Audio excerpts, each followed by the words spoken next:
우상을 제거하고 하나님을 찾는 생활. 우리는 굉장히 이 단어를 많이 들어봤습니다. 근데 우상에 대해서 여러분들은 어떻게 생각하십니까? 여러분에게 우상은 무엇입니까? 특별히 오늘 말씀 속에서 등장하는 우상은 과연 무엇일까요? 그냥 제가 어렸을 때부터 받아왔던 교육을 종합해 보면 우상은 다른 종교라고 배워왔습니다. 그렇지 않습니까? 근데 그 다른 종교에 대한 이미지를, 그 정의를 지금 이 시대에 적용하다 보니 다른 종교는 뭐가 될까요? 기독교 외에 다른 종교가 되어버립니다. 그래서 지금의 우상이라고 하면 꼭 다른 종교만을 이야기를 하고 있는 듯해요. 근데 우리는 우상에 대해서 좀 새로운 접근을 해볼 필요가 있습니다. 왜냐하면 그 당시에 우상이 왜 만들어졌는지, 그리고 그 당시에 정말 우상이 무엇인지, 그러니까 사람들이 우상을 어떻게 생각하는지에 대해서 한번 살펴볼 필요가 있는 거예요. 먼저 우리가 상식적으로 생각한다면 우상이란 존재에 힘이 있습니까? 없습니까? 우상이란 존재 자체는요, 생명이 있는 것이 아니기 때문에 스스로 무엇인가를 할 수가 없어요. 근데요, 우상 안에 우리가 의미를 부여하면 그거는 이제 많은 영향력을 끼칠 수 있게 되는 것입니다. 쉽게 생각하면 여러분들이 의미를 부여하는 하나의 물건들이 있잖아요. 제가 중학교 때 되게 공부 잘하는 친구가 한 명 있었는데, 독서실에 갔다가 본인이 이게 짝사랑하는 이제 한 여자애가 있었는데요.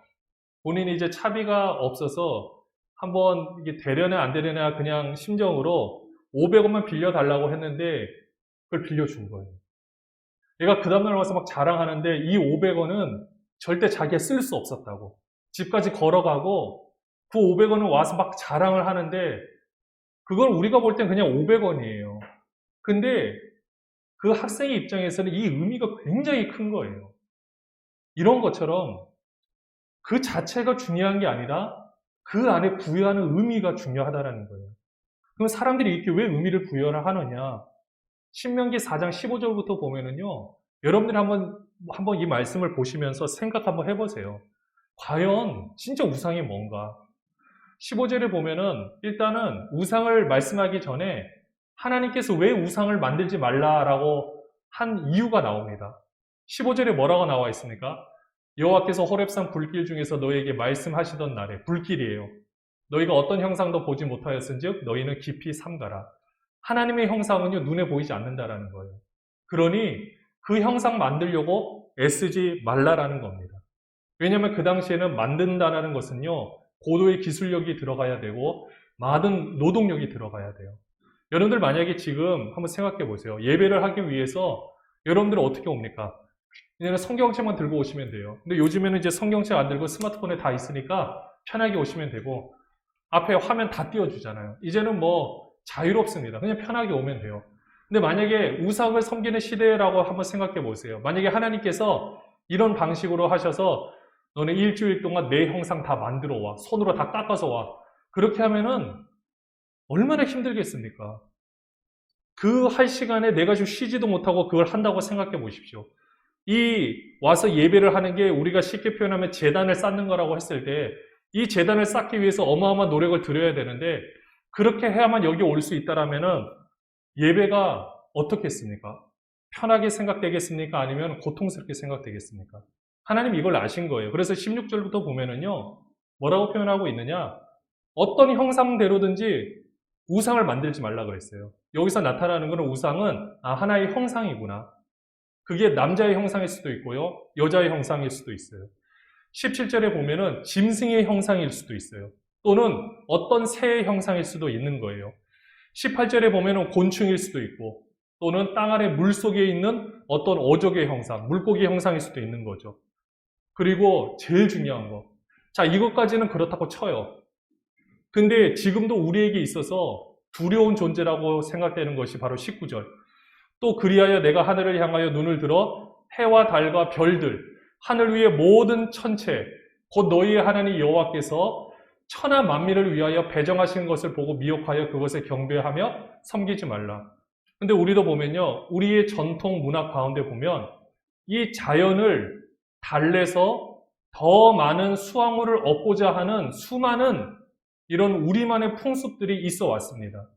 그게 잘 보면은요, 물고기를 잡기 위해서, 특별히 그래서 어촌 같은 데 가면은 전도하기가 참 힘들다라고 해요. 왜냐? 그것을 꽉 잡고 있는 그들만의 이제까지 해왔던 전통이라는 이름으로 고착화되어 있는 그들만의 풍습이 있거든요. 근데 만약 그것을 놓치게 되면 내가 물고기를 잡으러 갔는데 좀 안 잡히는 것 같으면요, 그 죄책감 때문에 힘든 거예요. 또 옆에서도 왜 그 신을 버려가지고 이렇게 물고기를 못 잡아? 너 이렇게 살아갈래? 이렇게 이야기하면 거기서 헤어나오기가 참 힘들다라는 겁니다. 또 하나님께서 19절에 뭐라고 하셨나요? 천하 만민을 위해 배정하신 거라고 그랬어요. 하늘의 해, 달, 별. 악한 사람에게는 해가 덜 비칩니까? 또 착한 사람에게는 뭐 달빛이 더 많이 비칩니까? 우리 마음씨 착한 사람은 별이 훨씬 더 많이 보이나요?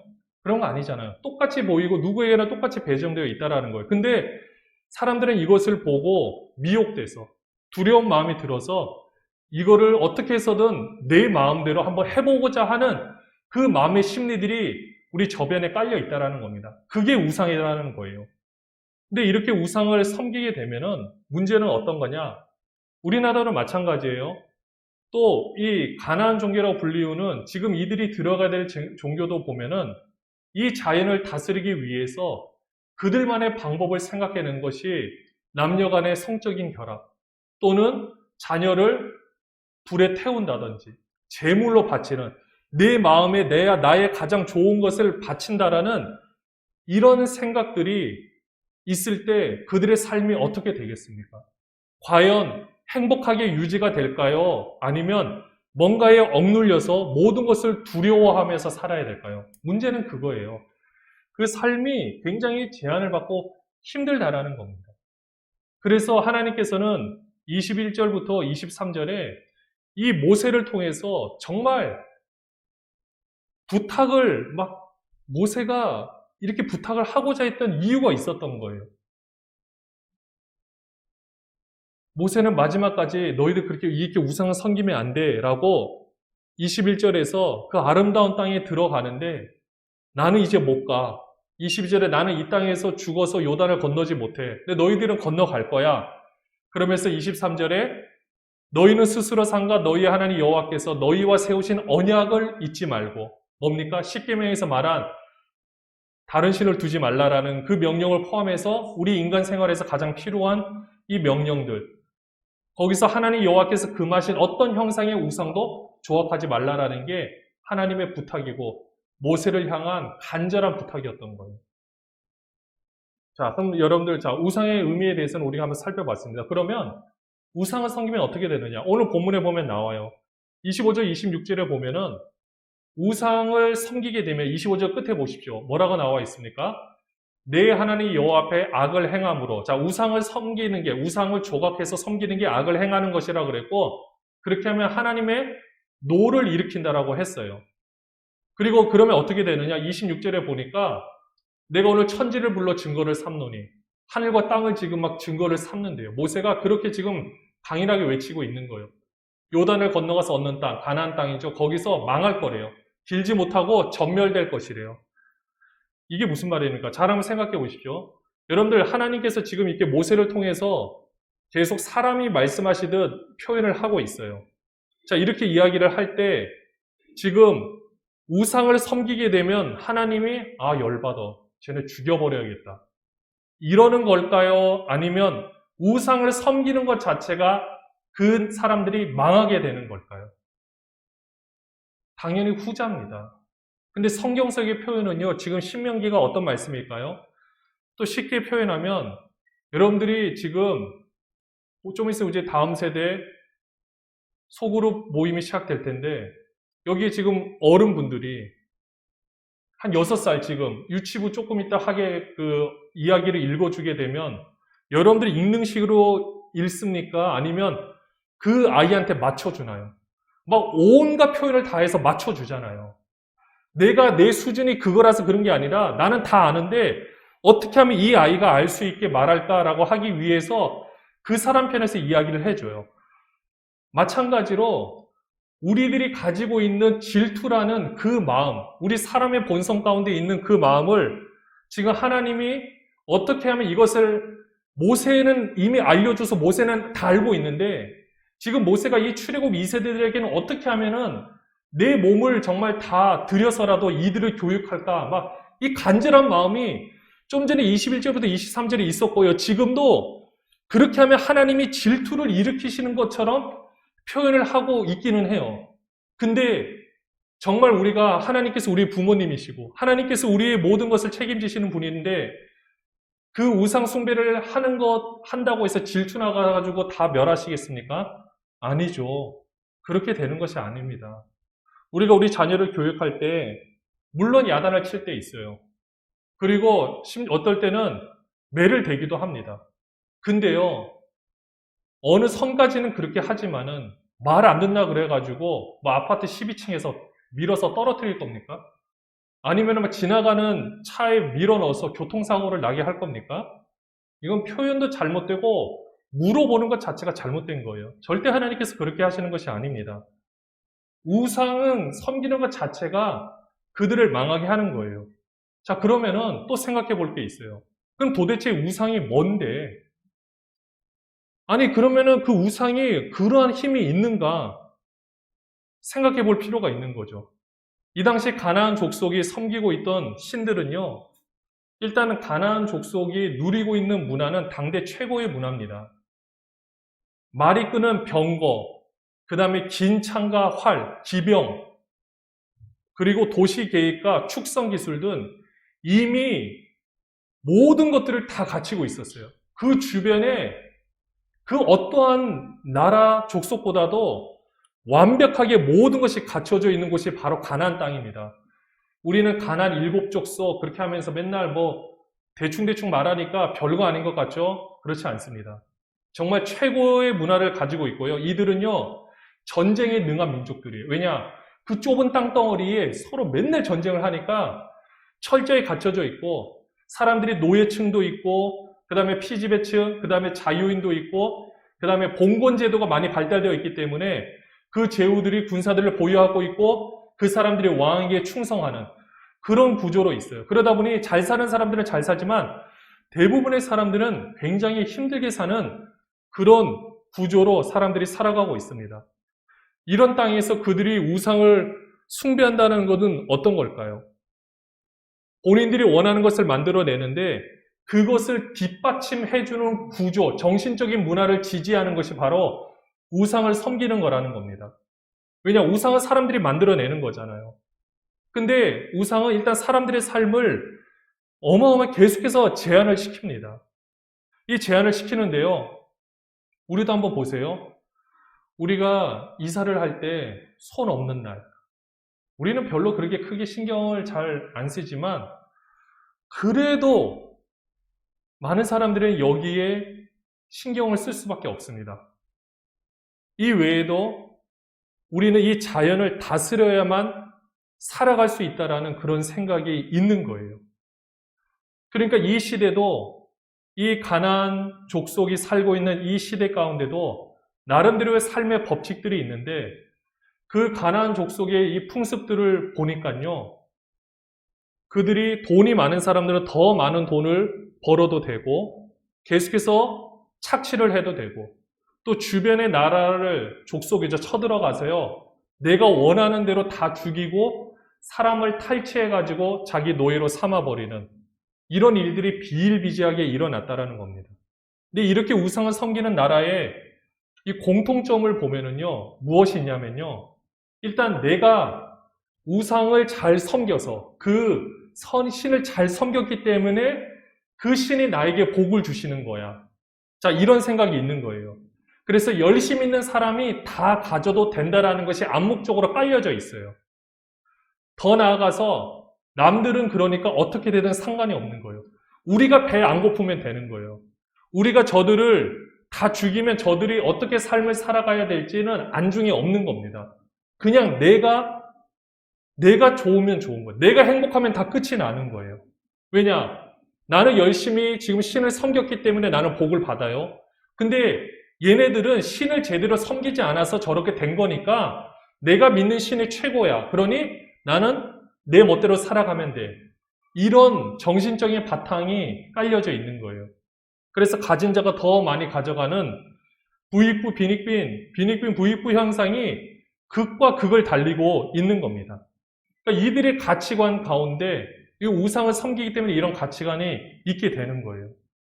또 아무런 양심의 가책을 받지 않습니다. 얼마나 이 신들을 음란하게 섬기는지 가정이 도대체 성립할 수가 없는 거예요. 그러니까 자녀들의 삶도 마찬가지고 한 가정 자체가 완전히 뒤틀리다 보니 나라가 온전히 서기가 힘들다라는 겁니다. 여러분들 우리도 한번 잘 생각해 보십시오. 우리나라가 지금은 노예 제도가 당연히 폐지가 되어 있죠. 하지만 우리나라도 분명히 노비라는 제도가 있었어요. 우리가 그것이 폐지될 때 많은 양반들, 많은 돈이 있는 사람들은 이게 무슨 말도 안 되는 이야기냐라고 생각을 했었을 거고요. 그때 노예제가 있을 때 노비의 입장에서도 내가 노비라는 거에 대해서 누구를 원망하지는 않는 거예요. 그냥 그렇게 살아가면 된다라고 생각하는 거예요. 내 깜냥이 이 정도밖에 안 된다라고 그냥 내 삶의 제한을 그어버리는 거예요. 거기서 헤어나오려고 하지도 않습니다. 그 다음에 우리나라가 지금은 여성 인권이 이제는 물론 아직도 좀 미비한 점이 있지만은 그래도 예전에 비하면 많이 향상이 됐어요.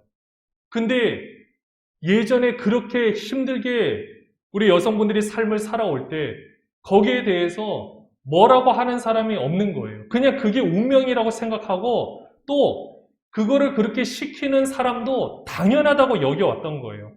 양심의 가책을 느끼는 사람이 없었다라는 것입니다. 많은 백성들에게는 공부를 가르쳐서는 안 된다고 생각하는 거예요. 지도층들이 보니까 공부를 가르쳐봤자 쟤네가 글씨를 알면은 더 반항할 것 같아. 그래서 우민 정책을 펼치는 거예요. 무식해야 편하게 다스릴 수 있다고 생각합니다. 이런 모든 것들이 이루어질 수 있는 게 그 당시의 문화였던 거예요. 그때는 아무도 이의를 제기하지 않았다라는 겁니다. 근데 아시다시피 우리나라에 기독교가 들어오면서 많은 부분에서 비약적인 발전이 있게 된 거예요. 예전에는 남자 여자 같이 예배도 하지 못했죠. 지금 우리 이렇게 하는 거 옛날 같으면은 말도 안 되는 거잖아요. 그래서 우리나라가 예배당도 보면 기역자잖아요. 당대상에서 한쪽 보면 남자, 한쪽은 여자예요. 같이 서로는 못 봐요. 근데 앞에서 말씀한 사람은 볼 수 있어요. 그 다음에 나중에는 노비가 목사도 되고 종도 목사가 되고 또 양반이 그것을 함께 예배를 하는 예전 같으면 말도 안 되는 일이었는데 그런 과정이 있어서 지금까지 이루어지게 된 것입니다. 이게 무슨 말인지 아십니까? 정신적인 문화가 무엇이냐에 따라서 본인들의 현실에 대해서 무감각해지느냐 아니면 그것에 대해서 새로운 의견을 제기하느냐 달라지는 거예요. 이 가나안 족속의 우상 숭배가 문제였던 것은 일단은 성적인 타락뿐만 아니라 정신적으로 이렇게 사는 것이 당연하다고 여겨지는 가장 비참한 삶을 살아가고 있었던 것입니다. 자, 이런 것을 종합해 봤을 때 그러면 우리에게 우상은 도대체 무엇일까요? 지금 우리에게 우상은 도대체 뭐길래 이렇게 많은 힘을 가지고 우리의 삶을 좌지우지하고 있을까요? 지금은 만몬 신일 겁니다. 가장 힘이 높은 신이 이 돈의 신일 거예요. 그리고 그 돈을 대하는 우리의 삶의 태도가 우상을 섬기는 모습이라고 말할 수가 있습니다. 지금은 우리 밖의 사람들이 이야기하려고 하는 것이 아니라요. 우리 기독교인들만 대해서 이야기를 하려고 해요. 우리가 생각할 때 지금 우리에게 가장 힘이 센 신은 진짜 물질 아니겠습니까? 교회들도 보면은 물론 다 그런 것은 아니겠지만요. 몇몇 교회들을 보면 교회당을 건축하는데 정말 막대한 돈이 들어갑니다. 요즘에는 일단 건물을 하나 지은다라는 것 자체가 5층짜리 건물을 지금 저희 규모만한 거 지은다 하더라도 최소 30억에서 50억이에요. 건축비. 그러면 그 정도 되는 규모의 1년 예산을 보면 아무리 많아봤자 10억이에요. 10억도 굉장히 10억이면은 한 1000명 정도 모여야 되는 규모입니다. 그러면은 그 10억 예산이 우리 그냥 상식으로 하면 5년 만에 갚는다. 천만에요. 거기서 가용할 수 있는 예산은 아무리 많아봤자 2, 3억이에요. 그러면 그 건물을 갚는 데는 최소 아무리 못해도 25년 정도는 걸린다는 계산이 나옵니다. 이게 하나의 교회가 아니라 수많은 교회들의 상황이에요. 저도 제가 이렇게 사역을 할 때 주변의 목사님들을 만나면 저한테 해주시는 말씀이 있어요. 교회를 건축해야 된다. 그래야 사람들이 온다. 신도시에 있어야 된다. 물론 뭐 다 맞는 말씀이겠죠. 다 선배님들이고 다 경험들이 있으시니까. 근데 우리가 그렇게 생각해 버리면 정말로 이제까지 제가 교회를 건축하는 그런 상황이 있다 보면 예산이 당연히 부족하게 되고 가장 먼저 삭감되는 곳은 다음 세대 쪽일 수밖에 없는 거예요. 자, 이렇게 된다라면은 그쪽에서 더 많은 쪽으로 당연히 우리 성도님들도 기독교인들도 상가교회 이런 데보다는 건축된 쪽으로 당연히 더 가고 주차가 편하고 이런 곳으로 이렇게 하겠죠. 그러니까 지금은 우리가 건물을 본다 할지라도 아직도 물론 저도 그런 영향이 있는 것 같아요. 사람을 볼 때, 교회 건물을 볼 때 홈페이지에서 건축을 했냐 안 했냐, 규모. 성도 수는 홈페이지에서 볼 수가 없잖아요. 일단 건물을 보고 그 사람이 어떻게 했냐, 먼저 이거를 바라보게 되는 것 같아요. 그러니까 저도 참 이게 문제인 거죠. 근데 우리가 다 그런 시각에 우리가 지금 너무 노출이 되어 있는 것 같습니다. 또 우리 기독교인들 중에서 건물주가 있거나 아니면은 그 아파트를 여러 개 가지고 있어서 임대업을 하는 사람들이 있다고 했을 때 세입자를 사람으로 볼 수 있어야 되는데 지금은 그렇지 않을 거예요. 다 이제 돈으로밖에 볼 수가 없게 된다라는 겁니다. 우리 사장들도 마찬가지예요. 우리 사장님들도 직원을 돈으로 보게 된다라는 거. 우리가 멀리 볼 거 없습니다. 우상을 숭배하는 문화라는 곳에서 하나님을 찾는 문화라는 것은요, 하나님이 이런 것을 절대 용납하지 않으셨어요. 사유재산을 인정하지 않는다라는 게 아니에요. 그런 상황들에 대해서 하나님은 새로운 접근을 하기를 원하셨다라는 겁니다. 그럼 먼저 한번 생각해 보십시오. 우리가 이 우상이 지금 제가 몇몇 개 말씀드린 이런 부분들이 있는데 우상을 제거하는 것이 그러면 무엇일까요? 그럼 우리가 돈에 대한 욕심 다 버리고 뭐 세상을 떠나야 됩니까? 그런 거 아니죠. 돈으로 인하여 잘못 형성된 구조를 제거할 수 있도록 나부터 생각을 바꿔야 돼요. 돈에 대한 생각을 바꾸라는 것이 아니라요. 우리가 지금 이런 구조 속에 있다라면 자, 우리가 예를 들어서 이제 좀 주변의 교회들을 섬길 수 있는 위치가 됐다고 할게요. 그러면 우리 입장에서는 무엇을 한다고 생각하느냐? 구제를 하면 된다고 생각합니다. 제가 말씀드리고 싶은 것은 그거예요. 교회 규모가 어느 정도 있어서 무엇인가 할 수 있으면 구제를 하면 된다라고 생각하는데 거기서 끝나는 것이 아닙니다. 하나님께서 이스라엘을 통해서 가나안 땅에 들어가게 하시는 것은요. 그들을 구제하라는 것이 아니에요. 그들에게 하나님을 섬기는 나라의 형태가 어떠한지, 사회적 구조가 어떠한지를 하나님이 다 만들어 놓으신 후에 가서 모델을 보여주시면서 너희들도 이렇게 살아라라고 충격을 주시고자 한 거예요. 잘못된 사회 구조를 깨트리라고 하나님께서 이스라엘에게 가나안 땅에 들어가라고 말씀하신 겁니다.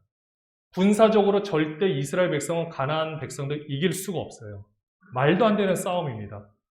여호수아에서 보면 진멸하여서 바치라라고 했는데 여러분들 그게 쉬울 것 같습니까? 택도 없는 말씀입니다. 진멸은커녕요 한 사람 죽이는 것도 불가능해요. 그는 정말 하나님의 기적적인 방법을 통해서 물론 이제 그건 다시 한번 나중에 또 한번 말씀드리겠지만 그들에게 보여주러 가는 거예요. 이미 그들의 삶은 너무나도 피폐해져 있었고 내가 이 싸움에서 내가 이스라엘과의 싸움에서 내가 이긴들 나는 어차피 노예 생활에서 벗어나지 못하는데 차라리 이스라엘과 싸워서 이스라엘 때 항복을 하면 저들이 사는 모습을 보니까 우리와 상과는 완전히 다른 거죠. 이런 상황이었던 거예요. 그래서 그곳에 가가지고 이스라엘이 그들에게 문화를 가르치는 것처럼 우리도 마찬가지라는 겁니다. 지금 우리가 부흥이 돼서 똑같은 전철을 밟으라는 것이 아니라 하나님께서 하신다라고 말씀하실 때 그 하나님이 과연 누구한테 맡기셨는지를 우리는 좀 더 생각하고 그것을 한번 우리가 계란으로 바위치기라 할지라도 되든 안 되든 이 사회적 구조 가운데 사람들이 생각하는 이 돈에 대해서 생각하는 우상, 이 부분을 우리는 바꾸려고 노력하고 기도해야 되지 않겠냐라는 말입니다. 지금은요, 우상을 섬김에 나타나는 가치관이 무엇이라고 했습니까? 나는 마음껏 벌어도 되고 남들은 어떻게 되든 상관없다라는 거잖아요. 우리나라가 1997년 12월 달에 IMF가 터져서 정말로 우리나라 온 국민이 참 힘들었습니다. 근데 아시다시피 그 당시에는 예금 이자가 20% 가까이 됐던 거 혹시 기억하십니까? 은행에 내가 돈을 1,000만 원을 집어넣으면요, 이자가 200만 원이에요. 1년, 물론 이게 1년 기준이기 때문에 그래도 들어오는 돈이 만만치가 않았죠. IMF 시절에 다 힘들 때 유일하게 재정적으로 풍부한 쪽이 강남 쪽에 있는 교회들입니다. 물론 다 그런 건 아니에요. 근데 제가 아는 쪽은 그때 당시에 그 성도님들은 돈이 좀 많이 있었기 때문에 현금을 굴렸기 때문에 계속해서 사업이 힘들어서 그 사람들이 급전을 찾게 되고 그런 것을 빌려주고 이제 이자도 많이 들어오고 많은 물질을 벌게 된 거죠. 그래서 그 당시에 뭐 교육관도 건축을 하고 막 건물들을 건축하는 일들이 있었는데 근데요, 그것까지는 괜찮다고 할게요. 뭐 그거는 이제 알아서 일어나는 일들이니까. 근데 만약에 그 사람들이 생각할 때 하나님이 우리에게 복을 주셔서 우리는 이렇게 성장했다. 그러면은 그 당시에 많이 문을 닫고 심지어는 정말 많은 사람들이 돈 때문에 사업 부도 때문에 스스로 목숨을 끊는 일들이 비일비재했는데 그 사람들은 하나님의 복을 안 주신 겁니까? 그거 아니잖아요. 근데 그렇게 생각하는 방식들이 우리 안에 다 팽배해져 있고 그거에 대해서 문제 제기하는 사람도 없고 그냥 우리는 이렇게 있나 보구나. 또 그 힘든 사람의 입장에서도 우리도 언젠가는 우리가 부자가 되겠지, 뭔가 바꿔지겠지 라고 생각을 하고 있다라는 거예요. 정말 그 돈들이 사람의 목숨값을 바꾼 돈일 텐데 과연 우리가 그 상황에 대해서 우리가 쉽게 말할 수 있겠냐라는 겁니다. 물론 이렇게 사회 구조를 바꾸자고 하면요, 또 정치적으로 말을 하시는 분도 있어요. 뭐 진보냐, 또는 뭐 보수냐, 심지어는 종북 좌파냐. 근데 한번 여러분들 지금 미얀마 사태를 한번 보십시오. 우리가 이전에 그 전체를 밟았잖아요. 우리가 이렇게 아름답게 민주주의를 이룬 것이 얼마나 감사한 일입니까? 자유라는 것이 보장된 것이 얼마나 감사한 일입니까? 근데 지금은요, 민주주의가 잘못됐다는 게 아니에요. 우린 그 안에 개인의 능력주의 또는 물질 만능주의가 민주주의라는 이름 가운데 우리 안에 들어와서 우리 모든 사람들 다 힘들게 하고 있다는 겁니다. 지금 여기에 한번 생각해 보십시오. 여기서 지금 여러분들이 내가 열심히 일해서 버는 내 수입이 공평하다고, 이 정도면 충분하다고 생각되는 사람이 한 분이라도 계실까요? 여기에 지금 1,000명이 모여있다 한다 할지라도 내가 일한 만큼 이 모든 것을 갖추고 있다라고 할 수 있는 사람이 몇이나 되겠습니까? 없거든요. 우리가 왜 그러냐면 우리가 솔직히 이전에 비하면은 더 많은 것을 벌고 더 많은 것을 가지고 있음에도 불구하고 우리는 거기에 대해서 만족함을 누리지 못합니다. 왜냐? 주위에 있는 매체를 통해서 들려오는 모든 상황들이 다 돈하고 연관되어 있는데 그 삶들 또는 SNS를 통해서 올라오는 삶들의 짧은 부분들을 봤을 때 내 삶의 상대적 박탈감을 너무나도 느낄 수밖에 없다라는 거예요. 나 혼자 뒤처진 것 같고 나 혼자 안 되는 것 같고 도대체 나는 뭐하고 있었나라는 이 생각들이 우리를 둘러싸고 있고 또한 그렇게 많이 벌거나 많은 것을 하는 사람들도 본인들 것은 다 챙기면 되지 남과는 전혀 상관없는 그들이 그렇게 돈을 버는 것이 결국 누구의 돈인 건데 우린 여기에 대해서 아무 생각을 하지 않는다라는 겁니다. 그런데 얼마 전 땅콩 회항 사태를 기억하실 겁니다. 회항 사태가 회항 사건이죠.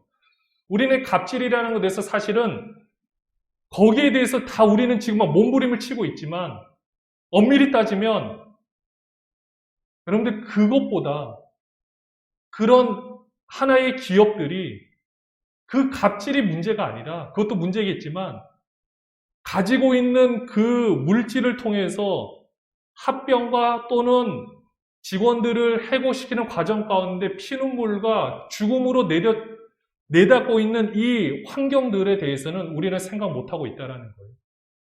눈에 보이는 거 하나, 거기에는 올인을 하는데 나머지에 대해서는 우리가 지금 무감각해져 있는 거예요. 당연하다. 우리는 이렇게 살아가는 것이 당연하다.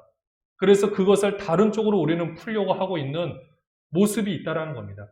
이게 지금 우리한테 있는 우상으로 인해서 우리가 고통당하고 있는 모습이라는 거예요. 우리는 동성애에 대해서는 목숨을 걸어요. 근데 진짜 우리 안에 들어와 있는 진짜 우상이 무엇인지에 대해서는 우리는 놓치고 있지는 않습니까? 그럼 이제는 이 우상을 탈피하는 방법이 무엇일까요? 어떻게 하면 하나님을 찾는 생활을 할 수 있을까요?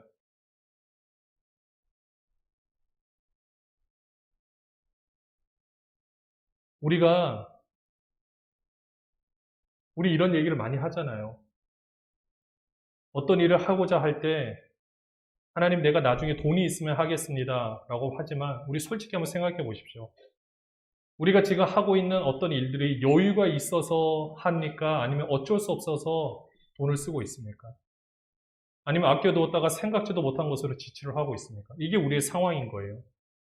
내가 쓰는 물질도 100%내 계획대로 쓰지 못하는 게 우리의 현실입니다. 근데요, 우리는 이렇게 얘기를 해요. 교회는 구제하는 기관이 아니다. 영혼 구원을 하는 곳이다. 맞아요. 구제하라는 것이 아닙니다. 진짜 우리의 우상은요, 이 살고 있는 현 시대에서 물질 때문에 이러지도 못하고 저러지도 못하는 사람들을 우리는 구원시켜야 될 사명이 우리한테 있는 거예요.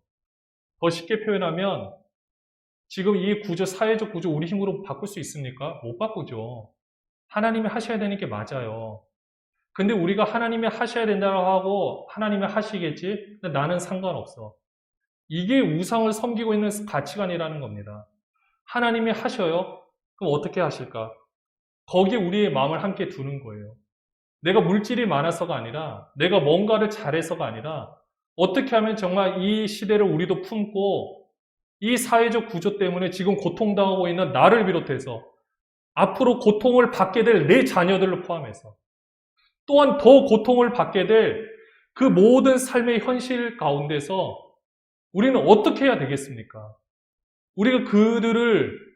우리가 품고 기도를 하고요. 우리가 할 수 있는 노력은, 그러니까 내 노력으로 바꾼다는 게 아니라 하나님이 하시는데 그 하나님이 하시는 거에 내 마음을 들여서 어떻게 하면 이것을 이룰까? 막 우리 안에서 내 삶의 목표와 목적이 그것을 이루려고 하는 마음이 우리에게 있냐라는 거죠. 근데 우리가 그것이 없으면은요, 우리 자녀들한테, 우리 다음 세대들한테 좋은 것을 물려줄 수가 없습니다. 여러분들이 많은 돈을 지금부터 연금보험을 착실히 가입하고 종신보험을 좋은 걸 해가지고 내 자녀만큼은 내가 유사시에 더 좋은 것을 주겠다. 지금은 이것 가지고 되는 그게 아니라는 거예요. 차라리 그게 나쁘다는 거 아닙니다. 그거 하지 말라는 거 아닙니다. 그건 당연히 하실 수 있으면 하시되, 지금 우리를 둘러싸고 있는 이 우상, 이 가치관 때문에 다 고통당하고 있는, 물질 때문에 고통당하고 있는 이 상황 속에서 이 잘못된 사회 구조를 어떻게 하면 우리는 함께 바꿀 수 있는가 연구하고 기도하면서 준비해야 한다는 겁니다. 하나님이 우리에게 지금 맡겨주셨어요. 정권 대사를 우리를 삼아 주셨다는 겁니다. 여러분들이 회사에서 바이어를 상대로 만날 때 여러분들은 누구 역할을 합니까? 개인의 이름으로 만납니까? 회사의 이름으로 만납니까? 개인의 역할이 아니에요. 회사에서 맡겨준 역할입니다. 그래서 그에 들어간 비용은 법인카드를 쓰면 다 해결이 되고요. 혹시라도 개인적으로 비용이 들어가도 청구를 하면 다 받게 되어 있습니다. 목적이 있기 때문에 가능한 거예요. 이제는 먼저는 우리가 개인적으로는 나를 둘러싸는 우상이 무엇인지를 한번 분석을 해보시고 거기에 매여서 나의 가치관은 지금 어떻게 되어 있는지. 그러니까 나는 이렇게 생각하시면 돼요. 나 혼자 잘 먹고 잘 살면 된다. 내 주위의 사람 어떻게 되든 상관없다. 그게 우상인 거예요. 일단 그걸 떨치셔야 되고요. 두 번째는 하나님이 하셔야지 내가 할 수 있나? 두 번째 우상입니다. 하나님이 하시는데 나를 통해서 하세요. 어떤 거든지 간에 내가 이것을 해결하고자 하는 내 마음이 있으면 하나님의 마음과 일치될 때 주파수가 맞춰져서 역사는 일어나게 되어 있습니다. 그래서 우리는 교회마다 연합하여서 이 일을 해내야 돼요. 교세를 키우는 데 앞장서는 것이 아니라 우리가 정말 이것을 함께 힘 모아서 이거를 살리지 못한다라면 진짜 이제 한국교회는 희망이 없는 거예요. 소망이 없는 겁니다. 근데 한국교회에 소망이 없으면 대한민국도 소망이 없고요. 대한민국에 소망이 없으면 이 전 세계도 소망이 없게 되는 것입니다. 우리는 너무 돈에 찌들어 왔어요. 너무 돈을 우상으로 섬겨왔기 때문에 모든 것을 돈의 관점으로 보니 이제는 여기서 헤어나오기가 어려울 줄 모릅니다. 이제는 말씀을 정리를 한번 하도록 할게요. 우리는 우상은요, 힘이 있는 것은 아니에요. 스스로 힘이 없습니다. 근데 우리가 힘을 부여하는 거예요. 우리가 스스로 힘을 부여한 돈의 힘이 지금 우리를 삶을 완전히 억누르고 있습니다. 너무 우리를 힘들게 하잖아요. 진짜 우리 열심히 잘 살고 있는데 우리가 이제까지는 한국 경제도요, 사실은 실물 경제라 그러죠.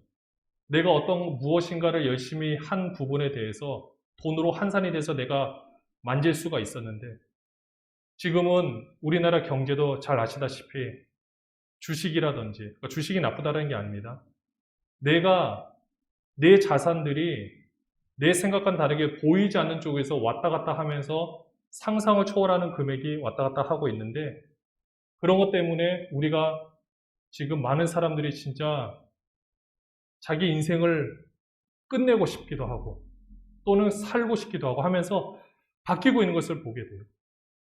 그런 것 때문에 지금 우리는 거기에 매여서 내가 집이 있어도 집값이 내려갈까 봐 걱정하고 오르면 오른 대로 또 걱정할지는 모르겠지만 이런 것 때문에 우리가 진짜 우리가 누려야 될 우리의 삶도 보지도 못하는 이 안타까운 현실 얼마나 안타깝습니까? 다 불안해 하잖아요. 다 힘들어 하잖아요. 이런 상황에서 내가 지금 누구한테 돈을 조금 더 줘서 그가 되는 것이 아니라 이런 부분에서 우리가 다시 한번 새롭게 살 수 없을까?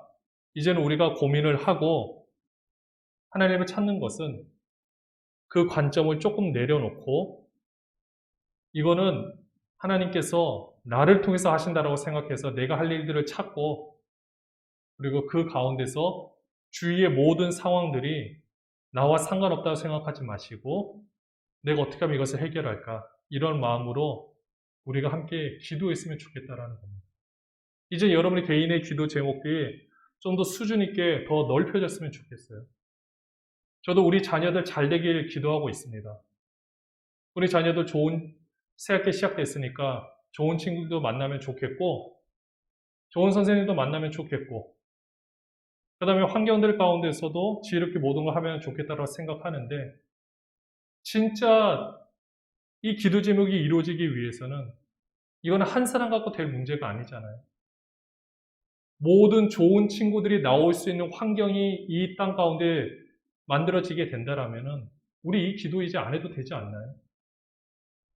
그 다음에 좋은 우리 아이들이 내가 학교에서 공부를 그 규율에 맞춰서 조금 못한들 사회적으로 살아가는 데는 어떤 직업을 가져도 거기에 대해서 뭐라고 하지 않는다라면 그 삶이 훨씬 더 행복하지 않겠습니까?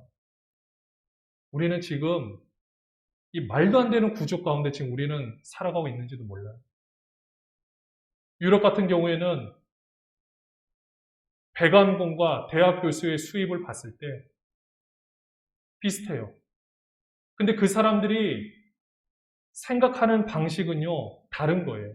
내가 비정규직이냐, 정규직이냐. 내 취미를 막 그걸 훨씬 즐기고 싶은 사람은 그냥 비정규직으로 살아가고 거기에 만족하며 삶을 살아가요. 또 본인이 만족하는 데서 옆에서 뭐라고 하지 않아요. 근데 우리는 지금 그렇지 않잖아요. 이 사회 구조 안에서 모든 것들 합의되지 않으면 다 도태된 것으로 보고 있는 이 안타까운 현실. 우리는 깨트리지 않으면 우리가 다 이 시스템 안에서 우상이라는 이 시스템 안에서 우리가 다 숨막혀 죽을지도 모릅니다.